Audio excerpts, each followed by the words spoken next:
Hello there, and welcome to Murder Dictionary Podcast. My name is Brianna, and that is Courtney.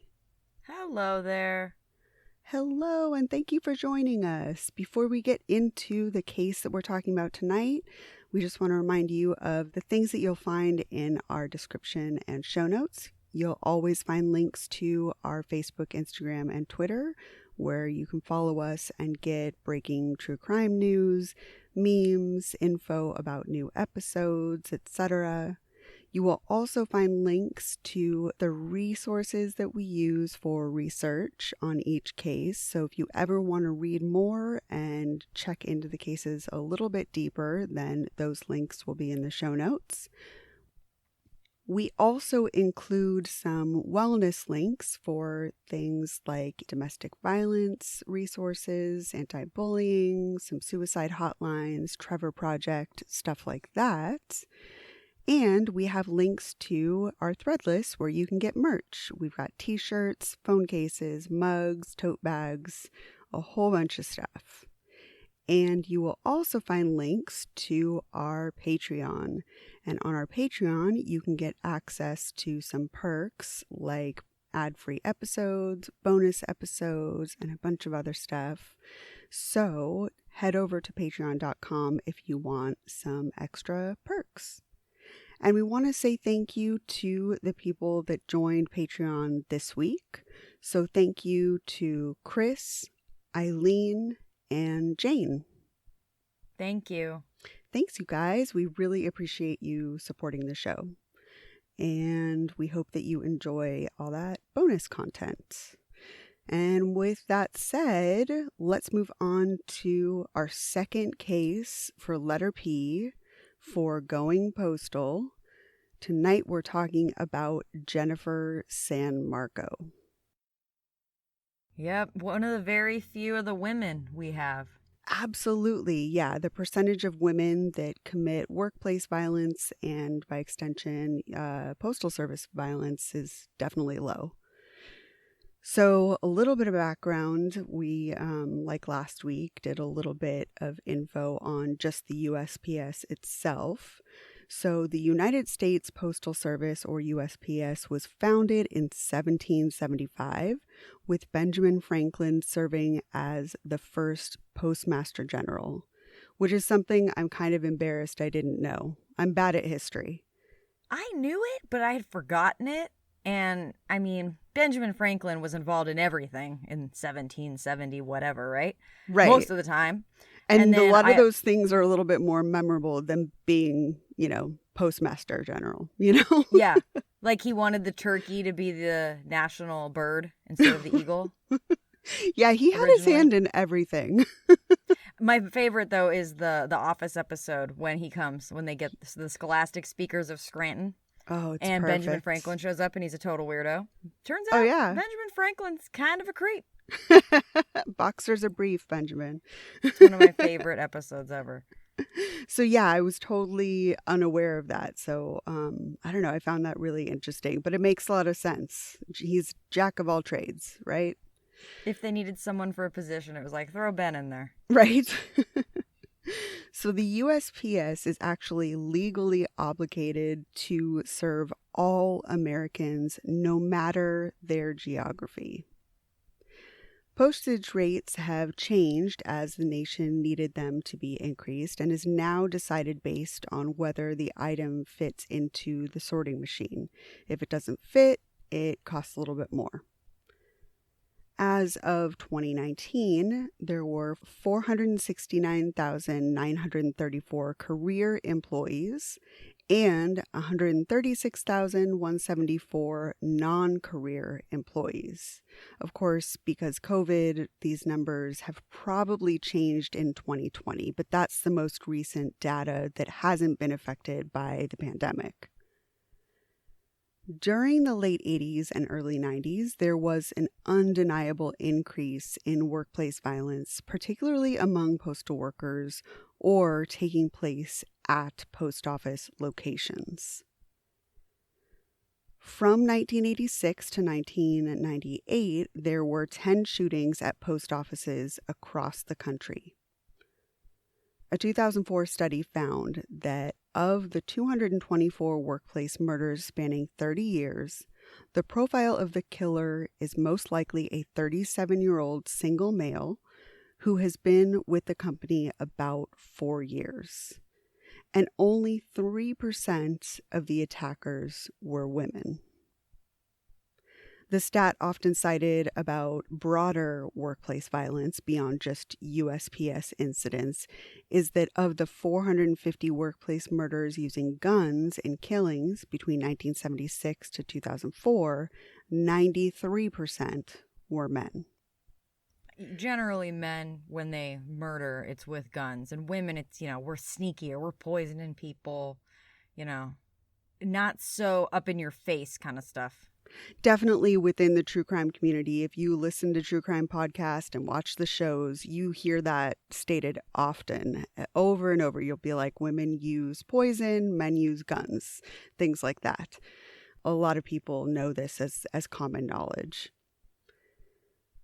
The term going postal was coined because of the workplace shootings that occurred related to postal workers. USPS started many different HR department related programs that were all designed to address stress reduction techniques for all employees. Each time there was an incident related to USPS, the reputation within the general public increasingly kind of swayed towards this opinion that postal workers are more likely to experience mental health issues. David Berkowitz, of course, the famed Son of Sam killer, was working as a mail sorter at the local USPS office when he was arrested in New York City. And if you listen to Murder Dictionary often, you know that we covered Robert Yale Schulman, murder of Long Island, New York sex workers, and his brother Barry, who helped him dispose of the bodies. And both of the Schulmans were working as overnight mail sorters at their local post office at the time of the killings. And they were career employees that had put in, 10 years plus. Yes. Today, we are talking about a person who fits into that small 3% of women postal workers who commit violence. So Jennifer San Marco was born on December 6, 1961 in Brooklyn, New York. Most family members and close friends called her Jenny. She had a brother and sister and a pretty close-knit extended family that were mostly on the East Coast.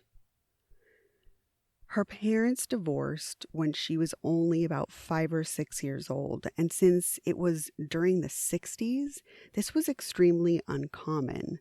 So Jenny's family was very different from that of her classmates' families. And it's safe to assume there was a little bit of shame and secrecy around it. Classmates say she didn't talk about her family, and she spent a lot of time alone. That's a theme throughout her life. Yes, total She's isolation. Yeah, a bit of a hermit. Jenny enjoyed sports like handball. She took business classes in high school, and she also joined drawing club to explore her more creative, artistic side. People that knew her in high school say she was very pretty, well-dressed, and was friendly. And normally, if you listen to the show regularly, I don't mention people's looks very often, but it seems like everybody kept saying the same thing. Oh, she was very pretty. She was smart. She was very pretty. Every person that described her said she was pretty. That is a comment a lot with her. So it was worth including because there was just so many people that used the same wording. Classmates recall that she had a pretty good sense of humor and she really liked to laugh, but she was actually pretty quiet. So she was rarely the one that was making the jokes, but she was always the one participating and kind of laughing and reacting. When her school district started busing in kids from other neighborhoods, many of the white parents and kids began spewing just this hateful language and speaking negatively about people of color.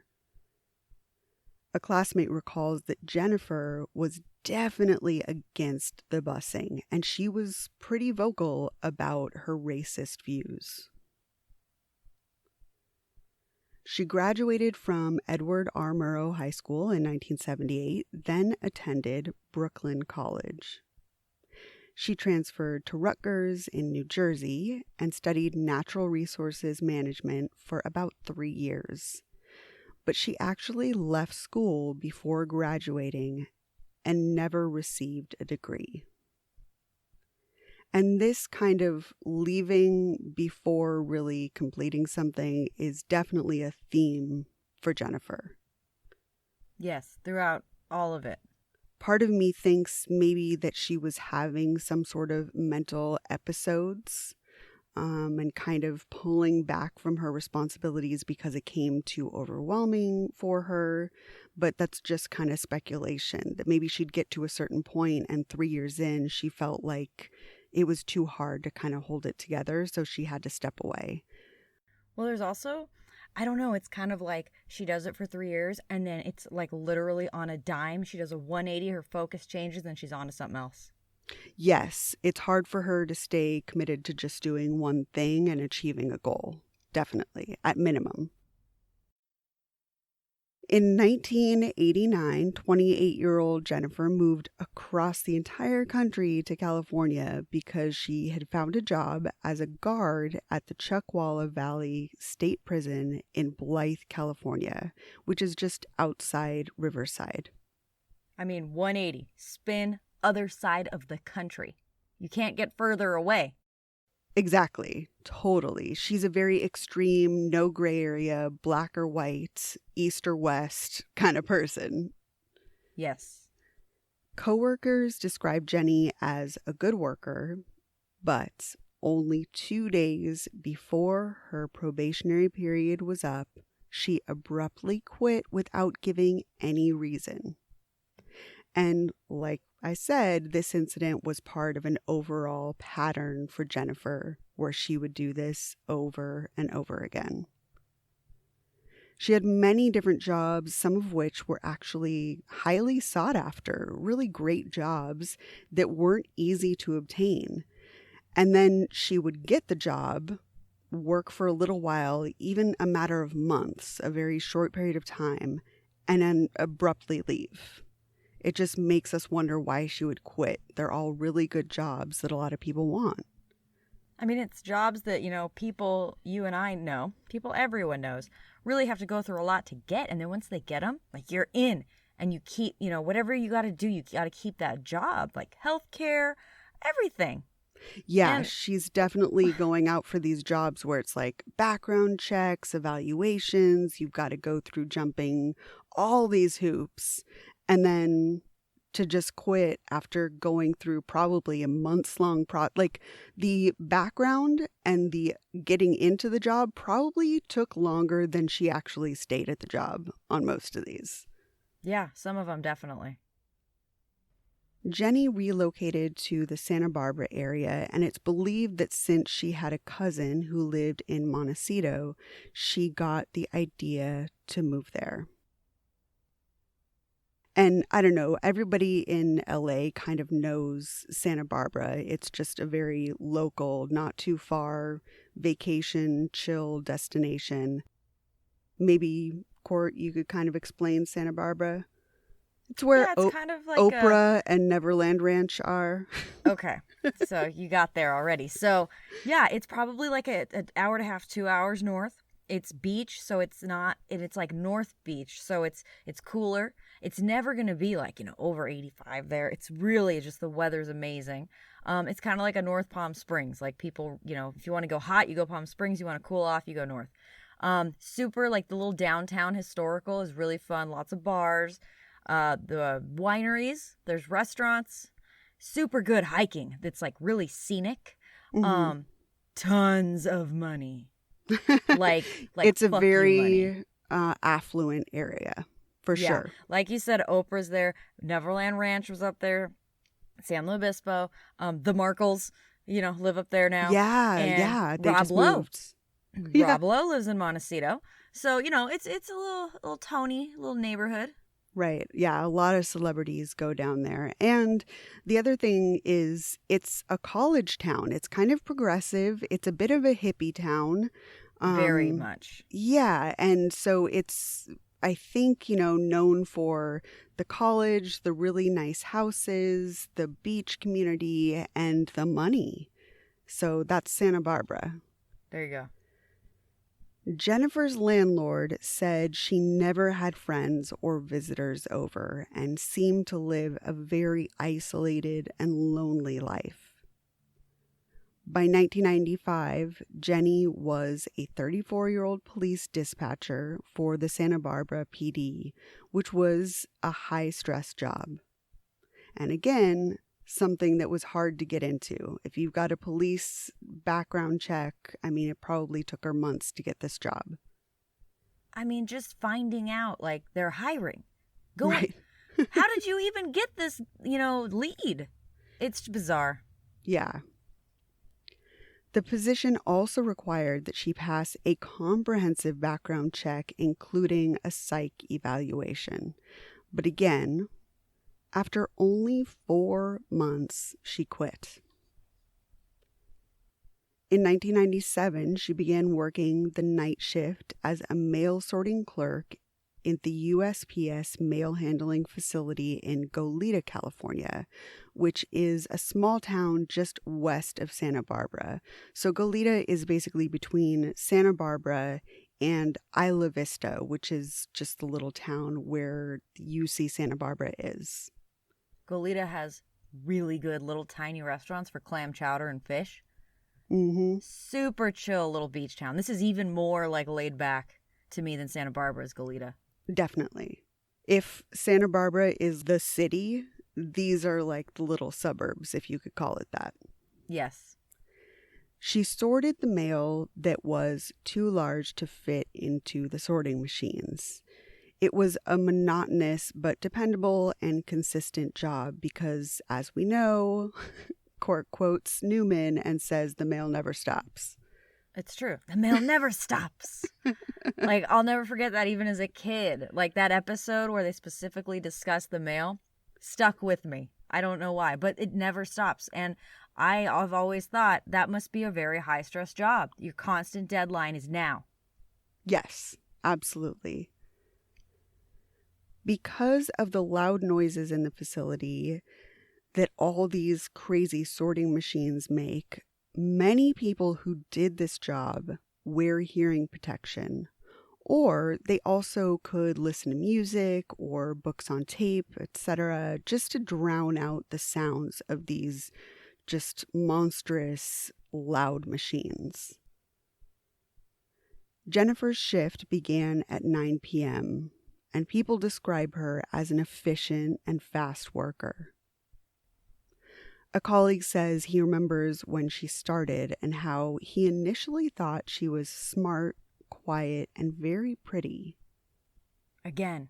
Yes, they always say that.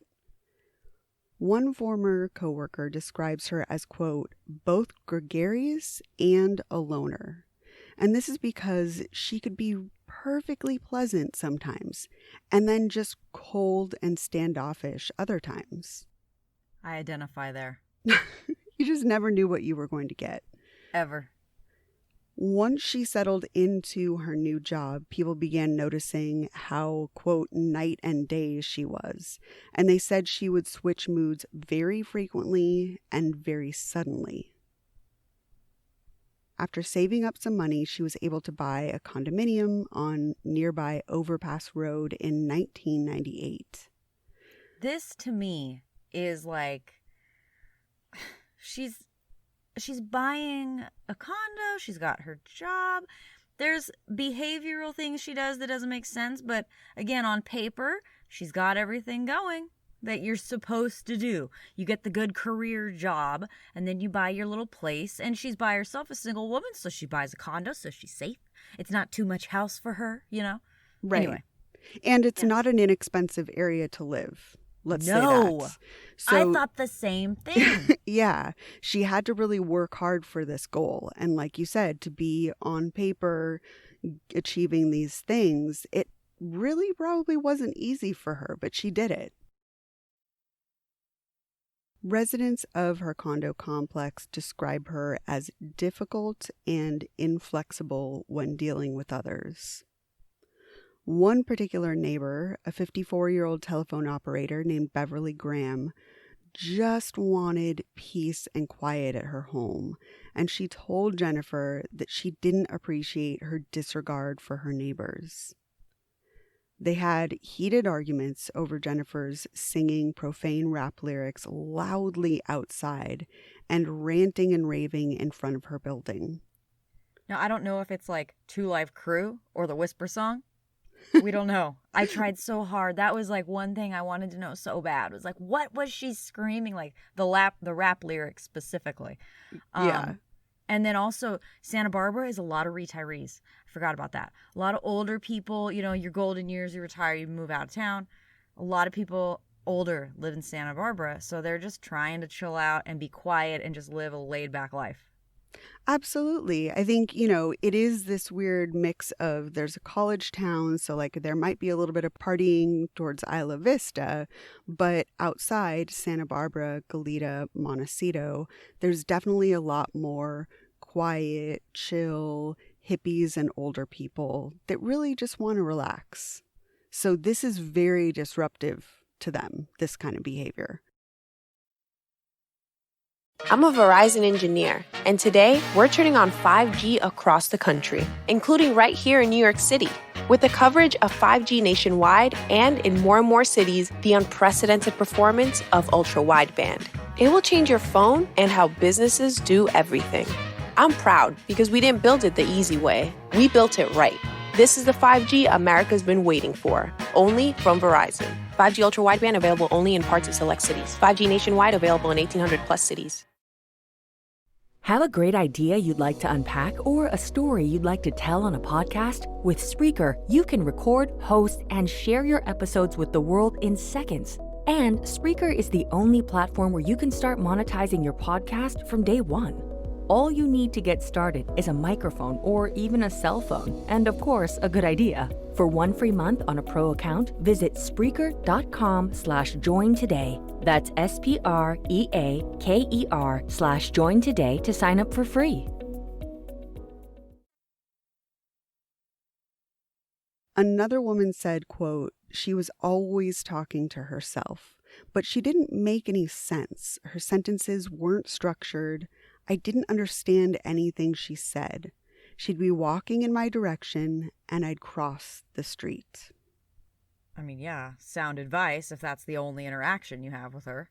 Yeah, it's not like you knew her before or have any personal connection. It's a little bit concerning behavior and it makes people uncomfortable. The situation with her neighbors escalated, and of course, when talking really didn't help the situation, her neighbor Beverly decided to call the police. She filed a noise complaint, which made Jennifer extremely angry, and she continued to hold a grudge for a long time to come. In 2000, she took on working a second job being a high school lunch lady. But after only a brief period of time, she quit. We don't know if she needed the money, if there was something going on where she needed this second job. Never hear anything about children related to her at all. So it's interesting to me that she goes to work at a school. But, Yeah, I don't know. The other interesting thing to me was that she clearly gravitates to these, like government, city, non-private sector jobs. You don't hear of her just working retail or at a pet store or in a medical office or anything like that. It's always for schools, post office, police, corrections. These are all government-related jobs. And I find that really fascinating. It's, to me, speaks of maybe like a need for structure or something, or a belief in the system. I don't know what it is. I can't figure it out. If you guys have theories, let us know. Oh, yeah. Tell us your theories. Meanwhile, at her main job at the USPS, she became paranoid that her coworkers were talking about her, and she desperately wanted to know what they were saying about her. And, it's true that there's no denying that Jennifer experienced delusions and paranoia. We know this by now. But in truth, she may have been correct that they might have been actually talking about her. But the reason was they were concerned that she was exhibiting some strange, odd, concerning behavior. Coworkers had noticed that she had begun talking to herself while sorting the mail. They said, it was fine at first, but it seemed like as time went on, her conversations changed tone and they got increasingly more and more angry. One colleague recalls her snapping and yelling at him while he was just saying hello at the beginning of a shift. Another coworker says that one time she came in with lipstick going straight across her mouth area like she was just putting on war paint. It's like Robert Smith, right? Yes. It's just kind of sloppily put on. Just everywhere. Or even worse than that. The way that the person described it was just like she's holding it in a fist and just went straight across her face. Just like two lines of lipstick, one for the upper lip, one for the lower lip. It was like an equal sign in her general lip region. I would die if we were both sitting in the break room at work or something and we saw that and just looked at each other at the same, like, you saw that, right? Like, and this, we're not imagining things. Yeah, and then we have to pretend everything's normal and go back to work. And that's the thing, is just she's definitely having delusions, hearing things, talking to imaginary people, and she's experiencing this deep paranoia. But the paranoia isn't unfounded. It's based on her behavior. It's like this cyclical thing where she's exhibiting these strange, concerning behaviors. Then people are talking about it. Then she's obsessing about how people are talking about her and acting a little bit stranger. And now more people are talking about her. And then she's kind of escalating and getting angry and rude. And now people are talking about that, It's just this cycle or spiral that keeps going kind of downward, Yes. So they said that she would chant or sing loudly at her workstation, which drew a lot of attention. People also recall that she began occasionally making racist comments, but they were not really aimed at specific coworkers, and there were never any direct, threats of violence. Unfortunately, her racism was minimized by those around her, who dismissed her comments as just another component of her being, quote, all around weird. It is said she had a particular hatred that was directed at people of Asian descent. Then, in February 2001, Jennifer made a comment to her coworker, Dexter Shannon, that was a big deal enough for him to complain to their supervisor. Dexter was a dedicated father and grandfather who people said was extremely kind. He had served in the Air Force and also survived Vietnam. His coworkers say he never said a bad word about anyone, and it must have been a big deal for him to really speak up about Jennifer.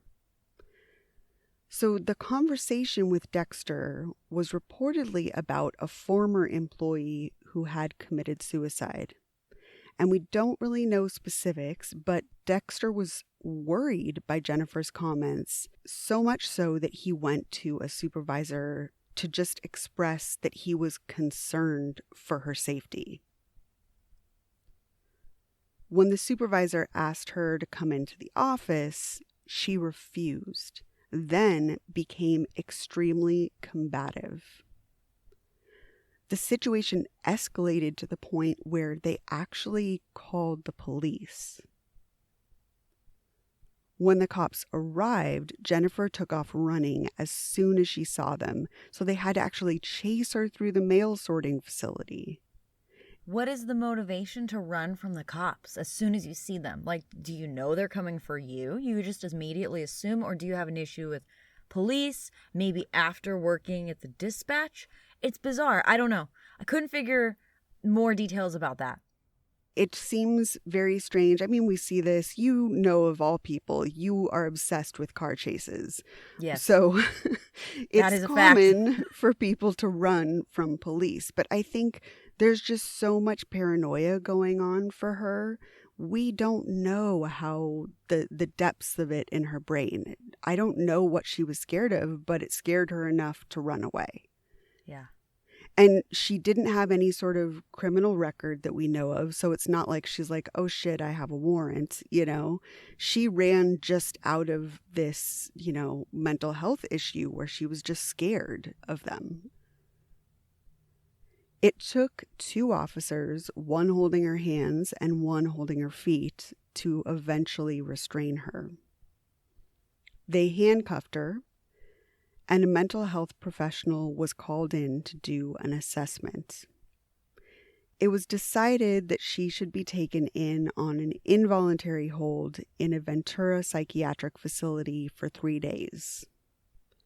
She was held on a 5150, during which time she was assessed and diagnosed, but she refused to admit that she had any challenges, and she denied both treatment and follow-up care. Jennifer simply completed her stay at the facility that was required, then came out and resumed life as usual, like just nothing happened. Coworkers were shocked when only days later she was allowed to return to work. That would shock me if I looked up and there she was, just back, and nobody said anything. Nothing, no, not form of discipline, but, nothing's going to be done about this. Like, you're letting her back. Oh my God, right? Yeah, it would be different if, there was knowledge that she was going to get treatment, that she had begun taking medication. But if she comes back and first day she's standing at her station chanting, screaming her little songs, not talking to people, snapping at someone that says hello to her. I mean, it's clear that nothing has changed. It would be different if she took a leave, she was like gone for 30 days, got on a medication and it started working, and then she comes back and you're like, okay, that's great. She's made progress. But clearly after only a couple days and not getting treatment, you can visibly see, and let's be honest, you can hear that she's still in the same place emotionally and mentally as when she had the breakdown. That's what's the scary, concerning part. Yes. If you have a mental health problem, yes, you should be coming back to work and be able to get help and get treatment and get better and move on with your life and be healthy. But clearly that's not what happened here, and it was just obvious to everybody around her that nothing had changed and she was just back like nothing happened. Her mental state had become so strained that eventually she didn't speak to anybody at work at all, just complete silence from what people say. But she still did her work every day, and she was still a good worker. So she didn't get in any trouble. So things went okay for a couple years. But then, in 2003, Jennifer had another mental breakdown at work. During the incident, she climbed underneath a mail sorting machine and refused to come out. The police were called again. But when they arrived, she still just stayed under the machine and refused to budge. Eventually, the officers became impatient and decided that they had to physically retrieve her and force her out from under the machine. Jennifer was handcuffed lifted onto a mail sorting cart, then wheeled to an ambulance and taken to the hospital. After this being the second incident during her 6-year tenure spent working there, the USPS determined that she should no longer work as a mail sorter. Jennifer was placed on a retirement disability leave and would receive disability checks to support herself. And of course, the preference would be that she gets the mental health help. But in a way, I think that's what they were trying to do. I think they were assuming the job is really stressful for her. Maybe this is exacerbating her mental state. And she just needs the time to be out of the workplace and take care of herself. Yeah. If she is receiving money every month and she doesn't have to worry about the work, then she can focus on herself. But the problem is the person has to be self-aware and understand that there's a problem that they want to treat. Right. I think that they had the good intention and she just was resistant to it. And of course, that's a component of the mental health challenges. There are a lot of diagnoses where someone thinks that they reach a place where they're okay because they get on medication for a while, then they stop taking the medication, or that they just don't believe that there's an issue at all, which seems like that's kind of the category she falls into. She really didn't think she had a problem. She didn't see these challenges as issues and so therefore wouldn't get the treatment. But I think the post office was trying to do right by her and say, here's the opportunity for you to not have to work, not be stressed, and be able to take care of yourself.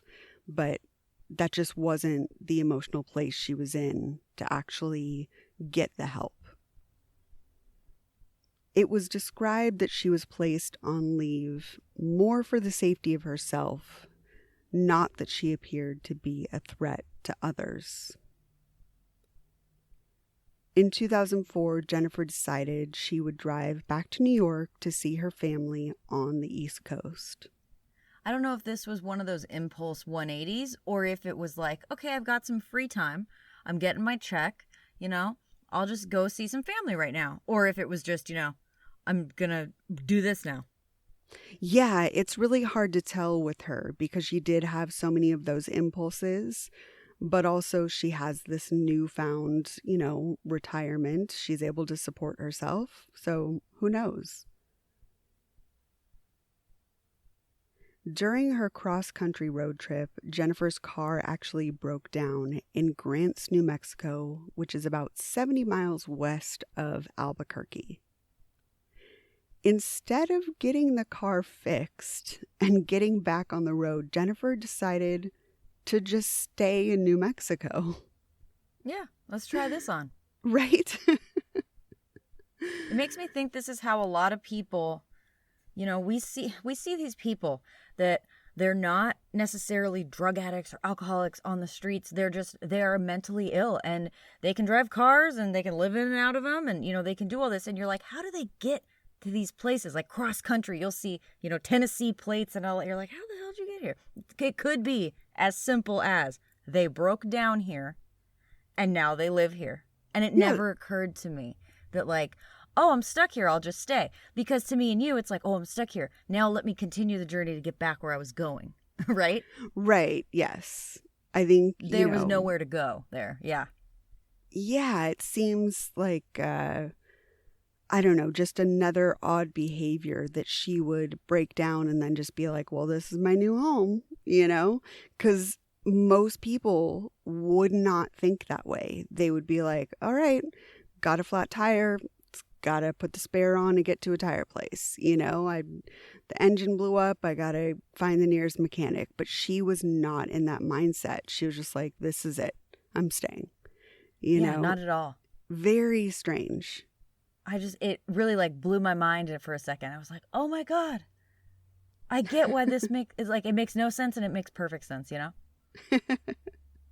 It seems like, I guess there's a part of me, to be perfectly honest, and maybe this is just left field me talking about myself, but there's a part of me that envies this kind of attitude, that I could just be living off of a retirement fund and drive across country, first of all, which is an ultimate dream of mine. Second of all, break down somewhere and just be like, fuck it, I'll stay, like having that kind of free spirit, and just going with the flow. I could never live like that, but I kind of envy it. But with her, it just comes with this just deep burden of mental health challenges. But there is something that seems kind of like it's part of an indie movie, Yeah, 100%. And by the way, I think everybody is with you on this. Like, if you didn't have to worry about paying your rent, making money every month, and you could just drive cross country. I mean, of course, who wouldn't want to do this, and have no responsibilities and live this way and just drive to this beach, cross the country and see what the fuck happens in between, right? That's fine. I get it. But like, we've got responsibilities and things we have to handle. And it's like, Right. this is real life, like for us. So then Jennifer, who's just able to do that, but the mental illness is just always going to hinder her, because she could like restart her life and do something different in New Mexico. But it's just always a problem. Yeah, absolutely. I call it's something that I talk about and daydream about a lot. I call it running away with the circus. Yeah. That's my little term for it, is just like, just to go to a random town, get a random job at a Dairy Queen and just stay there for 6 months, Like that's 100%. my little like, oh, I'd love to do that. Just experience what it's like, right? But for Jennifer, I mean, she's clearly struggling and just kind of doesn't have ties anywhere. She doesn't have that responsibility. She doesn't even really have friends, as we've hearing many people describe. So it's not like she's close with her family, has friends, a relationship, and a job. There's nothing keeping her in one place or the other. So why not just stay wherever her car breaks down? Yeah. She mostly stayed in the town of Milan and then moved to a yellow 2-story house in unincorporated Cibola County. It was a small town, and her property was described as desolate. She was known by the local businesses for strange behavior that included shouting furiously at herself while in conversation with others, ordering food at restaurants, then just dashing before she'd pay for it or even eat it. She would also buy groceries, then just kind of walk outside and throw them in the trash cans in front of the store. And people report that she even sometimes put her money in the trash. Owner of the local coffee shop, 57-year-old Clem Gowert, said, quote, "Nobody wanted to be here alone with her. She never did anything threatening, but her behavior always left you uncomfortable." She was seen kneeling and praying in random places, stripping naked in public, oftentimes parking lots, screaming racist comments at passersby, and being generally just kind of menacing to people on the streets. She deteriorates so fast in New Mexico.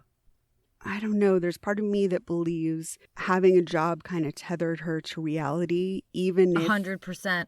I keep saying it, but it's like 1,000%. Yeah. So then it's like, well, I have nothing to lose. I can just let all these things that are instincts and going on in my head, I can just let them out. Yeah. And she has no friends, like you said, and it just becomes clearer and clearer that there's no logic and reason that's out the window. Right. Yeah. She's just very detached from reality at this point. The guy who delivered propane to her for 2 years says she was very polite and always paid on time. But she did talk to her imaginary friends and would argue about who paid the bills in front of him to someone who just wasn't there. In July 2004, she began writing and distributing her own 7-page newsletter full of her thoughts and ideas. In it, she explained how different religions were linked and laid out a conspiracy theory that linked the U.S. government to David Berkowitz, the KKK, and the Rocky Horror Picture Show to murders. She paid $35 to apply for a business license to distribute and publish her periodical, which she called the Racist Press. Understandably, the application was denied. It's so bizarre how the racism, it goes back to her childhood, definitely. But as her mental state gets worse and worse and worse, it's like, it's always there, but it just becomes like she manifests and becomes just hate, like incarnate.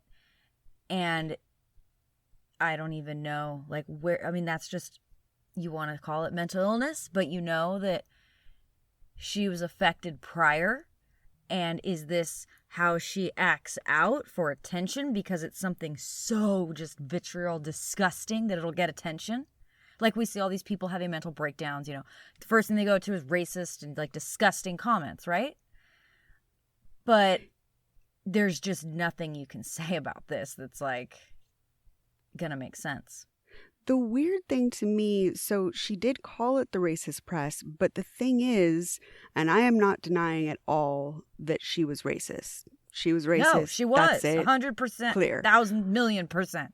But the actual writings that were included on what she proposed as her release for this little paper, the Racist Press, actually didn't talk about race as much as you would think, which was really strange because the people that, got the business license application and got the proposal of the periodical that she wanted to put out just described it as just a continuation of these incoherent ramblings, and it barely mentioned race.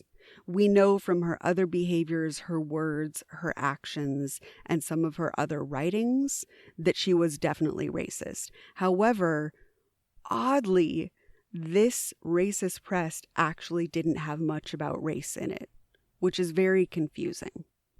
It's not even like she wants the attention. It's just something so inflammatory and out there, I think she was going for inflammatory like shock value.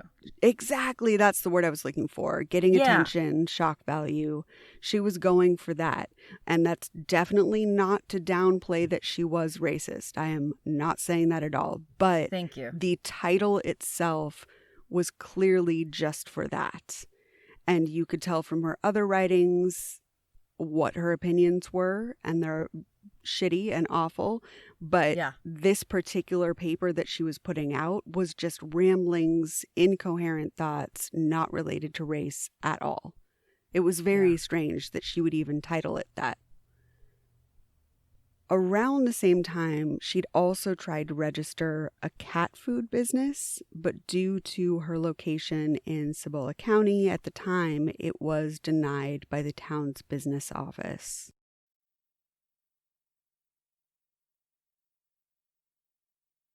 An employee of the Milan Village Hall named Sonia Salazar had become a fixation of Jennifer's.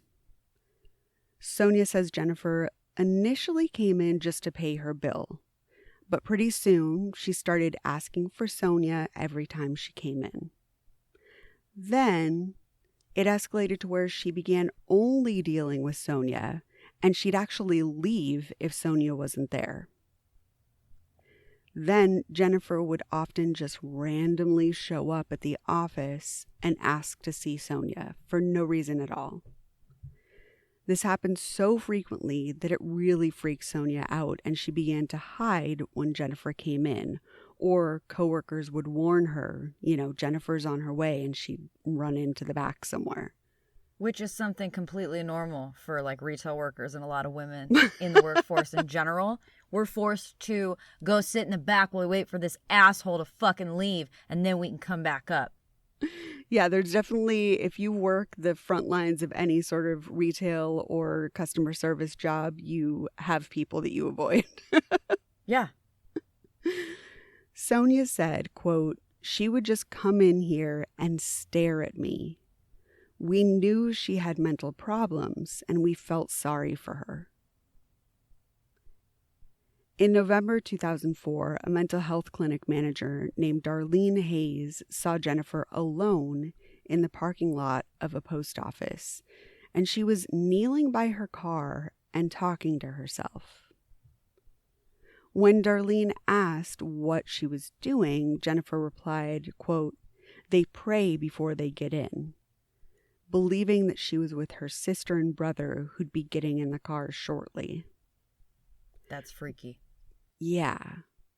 Again, she's clearly experiencing some auditory and visual hallucinations and delusions at this point. Darlene called police, reported that Jennifer was in mental distress and needed an evaluation, but she left before ensuring the police took her in for treatment. A police lieutenant maintains that there's no record of this call from Darlene. Okay. I don't know what manager of a mental health clinic by profession stops and sees this and does all of this to call the police and try to help and then doesn't stay to see it through. Yeah, and there's part of me that understands that. And then the other part of me is just like, well, what is she going to do? Jump into the ambulance with her and make sure they take her to a facility? You know, she's there to tell the police what, what's the word? Throughout the process of this episode, I should preface this whole episode with this. I became extremely, almost protective of this woman's mental state. It's really upsetting to me that there were so many times that, something could have been done or whatever, but she could have just recounted to the police what she was seeing so that they could call and have her evaluated. Right. That's all I'm saying. But, nobody asked my opinion. I assumed that she just stayed till they got there, until paramedics arrived, and then was just like, here's what I saw. And then she left because now they're in the hands and the care of other professionals. That's what I assumed was going on. Because there's only so much she could do. She's not an ENT. She's not the person that is supposed to evaluate these things. So you give your report and you leave. That's what I thought happened, I suppose. But I'm not sure. I know.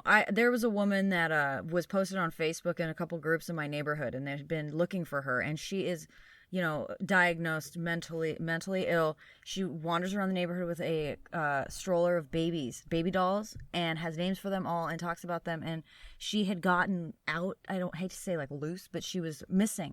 And I saw her at a Burger King, and I called my mom, and we both sat in this parking lot. I called a social worker I know. I called somebody I knew that worked in the police station, and we stayed there for 2 hours until mental health evaluator came to the Burger King and sat with us. And I described what I was seeing, everything I had heard about this. They're going to send the family. I mean, it was I don't know. She needed help. I had seen it on the internet. I knew what was going on, and I could explain it. And I know that they did take her for evaluation. I know nothing else. But I know I haven't seen anything posted. And if nothing else happened, at least I was able to try to do something, because Jennifer needed somebody to do that for her. Right. I'm off the box now. Okay. You can cut this whole thing anyway.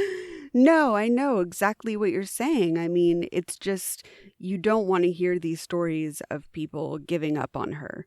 And there's a couple things at play here. She has denied treatment. She is evading police a lot, and she clearly doesn't want the help and doesn't think she has a problem.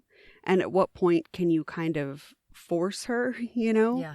But I think trying to get authorities involved, I think Darlene was trying to help, and I don't know to what extent she stayed there. But you're right. I mean, there was more opportunities by different individuals to do what you did at Burger King. You know, there was definitely more people that could have stepped in, and the more reports that they have, it could have been argued that she needed to be put long-term into a facility till she could get normalized and get to a better place, hopefully. Yes.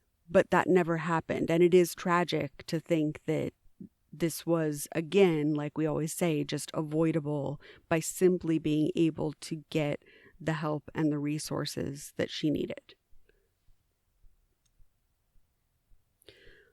On March 3rd, 2005, Jennifer came to the business office looking for Sonia yet again, and she became irate when she wasn't able to see her.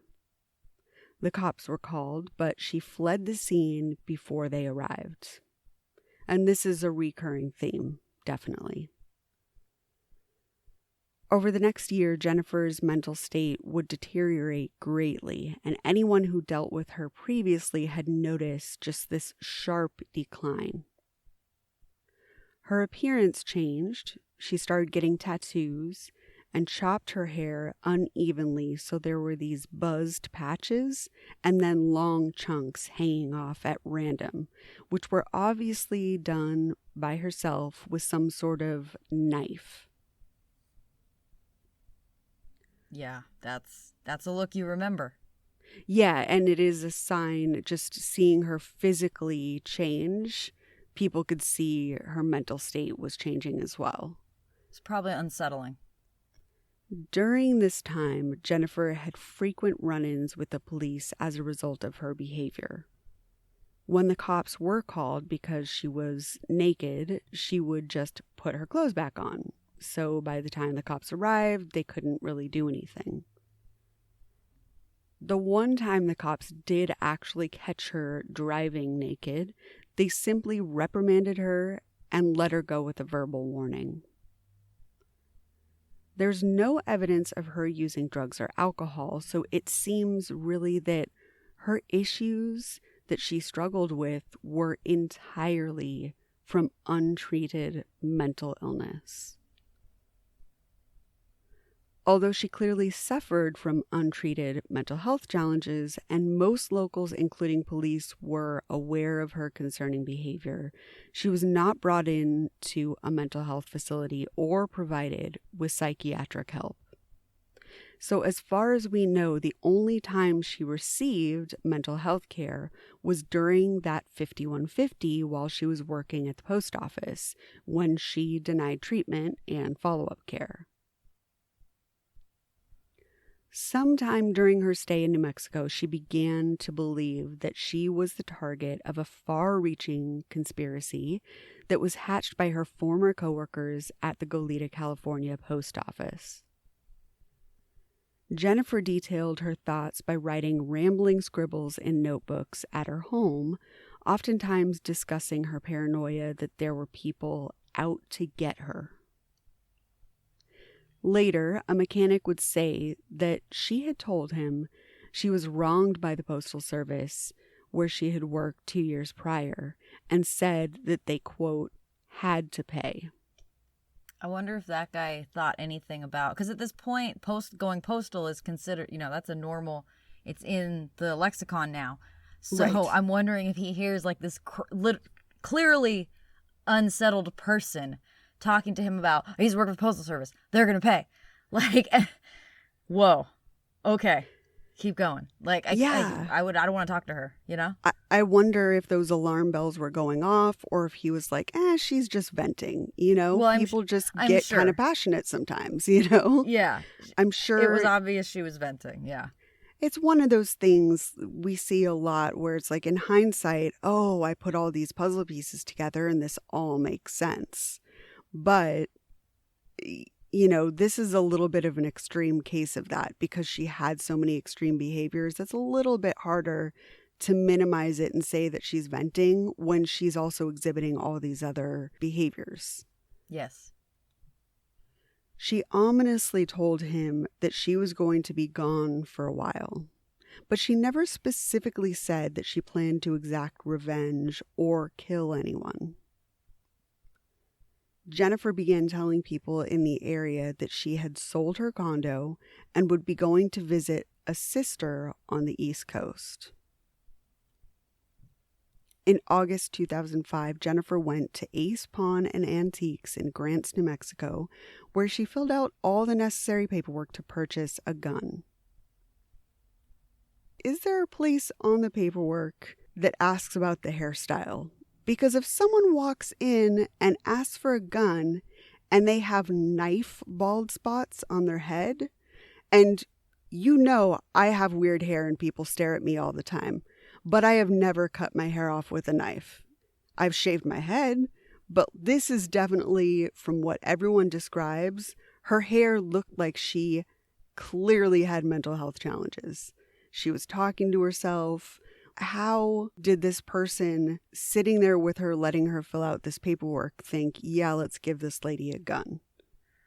Well, I can think of somebody else with a bit of a jagged hairstyle named Joe Exotic, who used to walk into Walmart at the sporting goods department to that kid who, quote, said he knew that Joe was, quote, batshit crazy from our dealings at Walmart. But he would still sell him tannerite and guns, and he'd limit him out on ammo daily, like never asking a question, and then became his campaign manager when he ran for governor.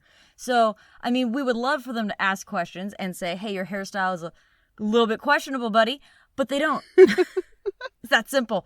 And I can say Joe Exotic is definitely another example of that exact thing. That makes a lot of sense. I'm glad you brought up Joe for us, because I didn't even think about that. But it's just like, there's no questions that people are asking. I feel like just the system is so eager to give guns out to people. It just doesn't make sense that we're not protecting our other citizens by saying, hey, Joe Exotic, you're in here every fucking day. You're clearly a mess. We got to cut you off.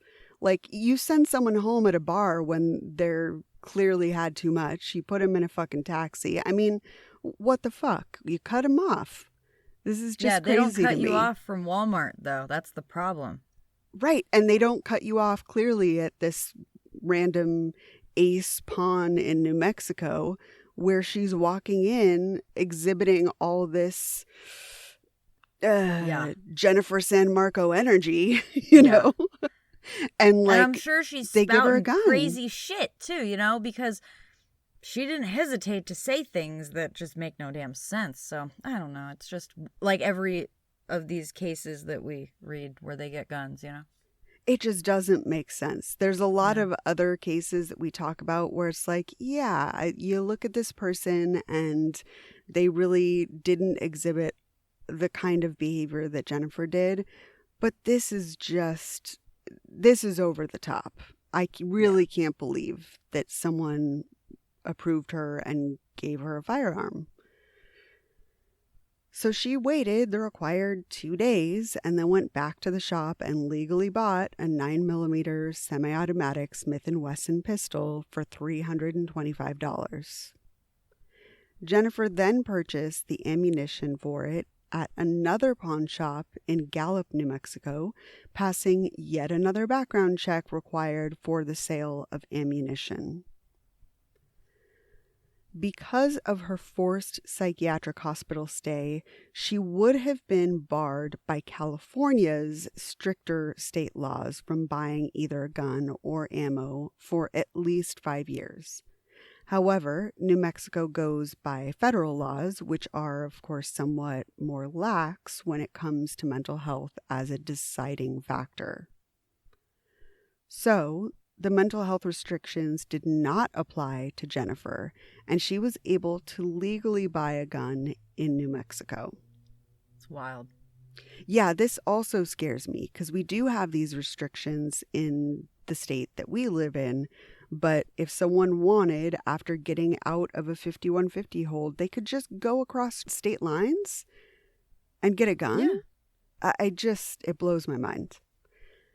Yeah. No, I mean, it doesn't seem to be a problem. And it kind of bugs me that the federal law doesn't have that mental health thing about the 5 years. I think that's just kind of a good broad law.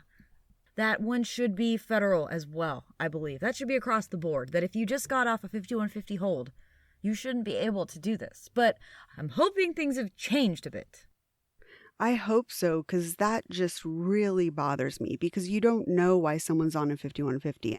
You know that we're just really big advocates for mental health. And I'm open about the things that I struggle with and the people that I love struggle with. It's just, I don't judge people for their mental health. But at the same time, like, I want to make sure that someone who is maybe put on a hold because they threatened their significant other and they want to kill their significant other, or they want to kill themselves, doesn't have the means to complete those violent actions. You know what I mean? If you're put on a hold because you're like, oh, I want to shoot myself, then you can just go across state lines 72 hours later. That shouldn't be possible. It just shouldn't. It's just not okay to me. Nope. So, after she obtained the gun and ammo, she began practicing shooting in the week prior to her planned attack on the USPS. The day before she planned to attack her former coworkers, she shaved her head, which people said made her appear different than she ever had before and left her looking unrecognizable. Jennifer traveled all the way from New Mexico to Goleta, California, all in one long drive. Receipts show that the day before the shooting, she stopped in LA to get a car wash. On January 30th, 2006, Jennifer went to the condo complex in Goleta where she used to own a condo and live at.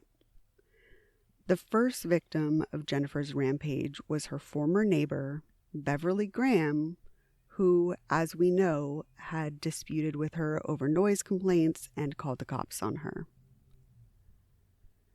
Jennifer climbed a fence, then entered Beverly's condo through an unlocked sliding glass door. She shot Beverly several times at the foot of the stairs and killed her in her home.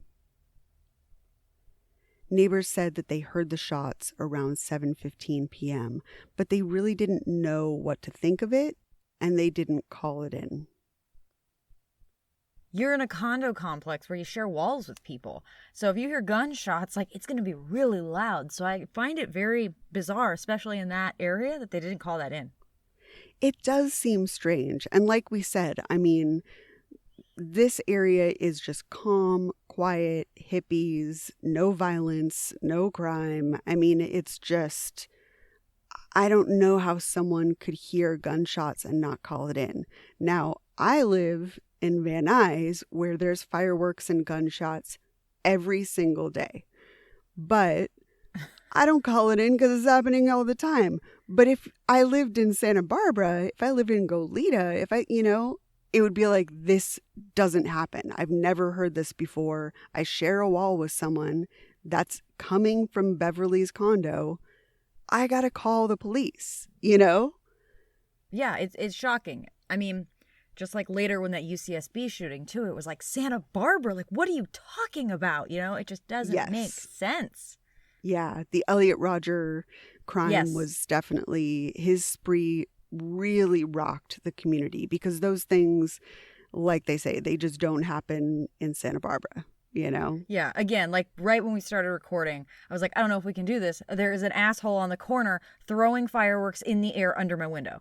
So, but that's like an everyday normal occurrence and people, gunshots constant, it's like normal for us. But for there, not so common. Yeah, it's just doesn't seem possible that this person that was a neighbor, that anybody in the complex would be desensitized to it or have it be normalized the way that you or I would in our areas, Yes. So I just don't understand why it wasn't called in. After the first murder, Jennifer drove her red Nissan pickup truck to the mail facility in Goleta that she had previously worked at. She arrived at the Goleta facility just before 9 p.m., which she planned because she knew that this was the time of the shift change. So during a shift change, there would be double the amount of people there, And there would be an elevated level of activity with all those workers coming and going, beginning and ending their shifts.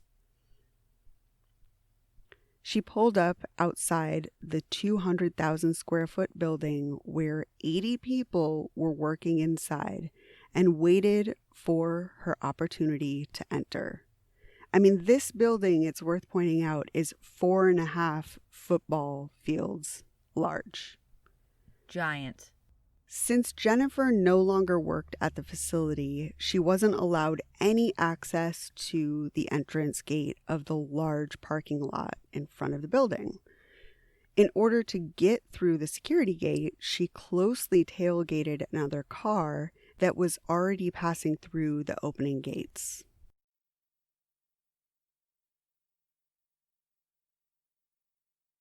Once she was inside the gate, she parked her truck, got out, and immediately began targeting people in the parking lot.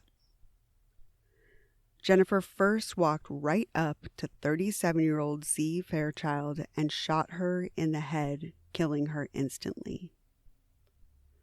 28-year-old Malika Higgins saw Z get shot and took off running, but she was just too close to Jennifer and couldn't get a safe distance, so Jennifer shot her in the head. At the time of her death, Malika had been back from maternity leave for less than a month. It's terrible. Awful. Jennifer targeted 42-year-old Nicola Grant next and again fired a shot at her head. When people walking through the parking lot heard several gunshots and realized what was happening, they began to just run across the street to the fire station to request help and safely shelter from the shooter. Even though the mail sorting machines were very loud, by this point people inside the building could even hear the shots. And wondering what was going on, many of them went to the nearest window and looked out to see what was happening. Several of these people reported that she saw the people looking out the windows and she smiled at them. Ugh. She's just deranged at this point. She's just not in touch with reality. Yeah. By this time, 911 calls were pouring in from people both inside and outside the building. Jennifer encountered an employee just outside the building and approached him with her gun raised, then forced him to let her in using his ID badge for the door locks. And she actually let this particular employee go unharmed. He's a lucky man. In the entrance lobby, she saw 44-year-old supervisor named Charlotte Colton at the office. Although Charlotte had not been her specific supervisor, she walked right up to her and shot the mother of three in the head at point-blank range. A brave coworker rushed to Charlotte and dragged her into a room, trying to keep her alive. And there was one of the coworkers that said just Charlotte was just one of the sweetest, most beautiful women. And there was a lot of people that were really upset about Charlotte. So this person jumping in to help her was clearly just loved Charlotte so much and wanted to do anything that they could to save her. Yeah, she was mentioned time and again that, like, the tragedy of losing Charlotte. Yeah. Sadly, Charlotte would later die of her wounds at Santa Barbara Cottage Hospital. Jennifer continued walking down the main aisle, muttering to herself, holding the gun in her hand. She came around a corner and saw a former coworker who recognized her and said, quote, "Jen, what are you doing? Jen, you don't have to do this." But Jennifer didn't respond, and instead, she took aim and pulled the trigger, but the gun actually didn't fire. She reached into her pocket, grabbed another magazine clip, and reloaded the gun. But in those few moments, scrambling to reload, her intended victim was able to run to safety. Jennifer continued on her path, heading towards her old workstation, where she saw 42-year-old Guadalupe Schwartz trying to escape. She shot Guadalupe 4 times, and she died at the scene. Next, Jennifer sought out 57-year-old Dexter Shannon, who had been the one to complain to a supervisor about Jennifer in 2001. An eyewitness was about 4 feet away from Jennifer when she spotted Dexter and began to approach him. The witness says Jennifer was so fixated on Dexter that she never even acknowledged their presence or looked at them. Dexter was sitting at his desk with headphones on, so between the machine noises and his headphones, he hadn't heard any of the shots, and he was just completely unaware of this devastation that was unfolding around him.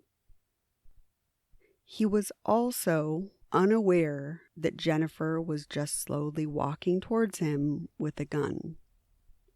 He had no idea anything out of the ordinary was going on when Jennifer suddenly pulled her gun up and shot him in the head at point-blank range. When Dexter fell to the ground, she stood over him and shot him again in the head. After she knew Dexter was dead, Jennifer put the gun to her own head and pulled the trigger and shot herself. Police were at a local fast food restaurant about to fill their cups at the fountain when the call came in, and they hurried to the Postal facility. One cop describes having 2 cell phones to his ear while he drove the cruiser with his knee because in this really small town, this kind of violence just doesn't happen, and he knew that it was going to be very bad. As the officers pulled up, panicked employees were frantically fleeing the building on foot. When they asked employees for a description of who they should be looking for, they received a ton of conflicting information. Some people said it was a woman, and some said it was a man. Some said the shooter was wearing jeans. Others said to look for a red shirt, while some people said the shooter was wearing a blue shirt. Definitely her point of shaving her head to be not recognizable worked. There was only one person that mentioned knowing who she was, and it was that one coworker. Everybody else had no clue. They just thought this was a person, like a random shooting. Yeah, the only person that put it together was the person that was face to face with her saying, "Jen, don't do this," Yeah. Everybody else just really didn't see any distinct features. They decided to wait for the SWAT team to arrive before entering the building because they had found so many people outside the building who were either dead or wounded that they really just didn't know how dangerous it could be inside.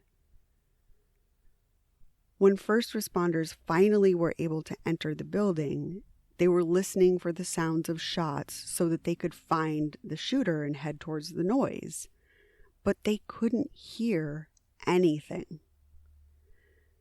Jennifer was already dead, but they didn't know this, so they were just wandering aimlessly around the building with the sounds of the machines and the screaming people fleeing just adding to this tension. Police finally were able to clear the scene, and when they found Jennifer's body, she was lying on the ground with the gun still in her hand and her finger still gripping the trigger. Hours after the shooting, Beverly Graham's boyfriend, Eddie Blomfield, found her at the bottom of the stairs in her condo and called the police. Pulled out hair was scattered around the apartment, and the home was described as being in disarray. I imagine, just how, it's got to be, like they said, the scene's in disarray, but finding clumps of hair scattered around really tells you how brutal and violent this attack was and the fight that went on. That's the detail that's stuck, you know? There was definitely a struggle, and possibly that she stuck around and kind of messed with her things afterwards, Yes. you know? Shell casings found at the scene of Beverly Graham's murder matched those from Jennifer's gun recovered at the USPS scene. There is still dispute over whether Jennifer's victims were carefully selected or shot at random. Jennifer often spewed racist vitriol at people, and there is a theory that this attack was possibly racially motivated, since 6 out of the 7 victims who died were not white. Her home in New Mexico was searched and her writings were seized that gave some insight to her mental state at the time. She had over 100 pages handwritten listing every single time she felt that someone had slighted her or mistreated her, which detailed who did it and how they had harmed her. When police searched her property, they could tell that she was doing quite a bit of target practice in the backyard. Jennifer's brother expressed that when he heard his sister was the shooter in the attack, he was, quote, pretty much in shock. The cousin that lived in Montecito said that at the time of the shooting, she hadn't heard from Jennifer in over a year. A spokesperson for the USPS said, quote, "There's no evidence she was mad at her boss. Could it have been a personal relationship or that she didn't like some of her coworkers? You don't know." From her own words, it is easy to conclude that although her mental health issues were undiagnosed, she was extremely paranoid, hearing voices, experiencing delusions, and had become really obsessed with retaliating against the Goleta USPS facility. On the 1-year anniversary of the shooting, 6 olive trees were planted, and there's a plaque at the Goleta post office in memory of the victims killed there. In several articles covering this case, it's mentioned that due to lawsuits related to patients' rights, it's very hard to get someone into a mental health facility, even if it is clear that they really need the mental health treatment. Because of a case that we actually covered out of New York, that of Andrew Goldstein, who'd been in and out of mental health facilities for schizophrenia, but he still pushed a woman named Kendra Webdale in front of a subway car, new laws were drafted in 1999, making it somewhat easier to get a psych evaluation or some sort of hold for the person's safety. And the law is called Kendra's Law. Now, 42 states have some variation of Kendra's Law, but New Mexico is one that actually does not have it. Ugh, what are the odds, right? Yeah, and clearly it's just such a contributing factor to her slipping through the cracks and being on the radar of every community member and police officer and first responder, yet still not getting the mental health care that she needed, in addition to being in New Mexico where she could actually get a gun, despite her mental health history. It is literally the Wild West. Yes. Like a literal statement of being, it's actually the Wild West. And don't get me wrong, I love New Mexico. It's just one of the most beautiful places. My family is from there. I visited there frequently. I love a lot of things about New Mexico, but I just can't help but disagree with their handling of gun issues and mental health. This is just so unbelievable to me that this woman was able to slip through the cracks and the system failed her. And even though she denied treatment, and I think there's some responsibility that she has to bear for that, it still just seems like there could have been more done for her. And they failed her, you know? Yes. And I agree. not only did they fail her, but by extension, these victims, it just could have been avoided. These people just did not have to be murdered if she was able to get some sort of help and treatment and get her mental health challenges just under control. It really just doesn't seem like this would have happened if she would have been well and taken care of and treated and be able to live a healthy life. She would have let go of this resentment against the USPS. Until the laws on conservatorship can change, there is nothing that is going to happen, but we will just see these people dying in the street of their disorders that are just completely by the wayside. There's no money in treatment. It's just really devastating. I see this all the time. I have a family member who currently lives in a tent in an overpass. There's a lot. This really, really hits me hard. And it's just, there's so many things that have happened that have to change in order for any real change to be made to help people. They make it impossible to help them. Absolutely. And there's so many people out there that make this argument that's just like, well, there's so many options for them to get help, and there's so many services that we, the taxpayers, pay for, blah, blah, blah. And these people clearly don't know how difficult it is to actually access services, how difficult it is to get help, how difficult it is to get better and get treatment and get medication and just get the mental health care that you need. You know how many of these people, someone is looking for them on the other side of the country. They're looking for her and they just can't find her because she's gotten lost in the streets. She's gotten lost in the game, and she's living somewhere. She's probably in a really dangerous situation. She can't treat herself. She can't take care of herself.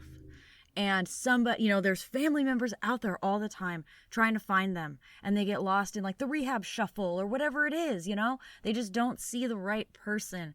And it's just devastating. And until, things change and laws change and, it's not a housing crisis. It's a mental illness and addiction crisis. And I know that I'm getting very political, but it's just, these people are dying and suffering, and we are supposed to be helping them. And it's just, there's no help to be seen. No one's coming to save them, It's just devastating. And so often you see a case like this, when you see that mental health is the factor, it seems like mental health is not the issue. It's us and our system failing people who struggle with their mental health that's the real problem. You know what I mean? Which is why we're always like, look out for your neighbor, look out for those around you. If you see concerning things, talk to that person, maybe help them get resources. It's why I put links to mental health resources in our show notes. There are things out there that can help people. There are services, there are companies that can assist. There's options to get better. But these things are not easy to access, and mental health is not easy to recover from. And so it's just really, really tragic when you see not only is it a factor in affecting one person's quality of life, someone that could easily, she's very smart, she's very capable, she's a hard worker, she could live a very healthy, normal, productive, really life that makes her happy if she got some treatment. But on top of that, she didn't have to do something violent.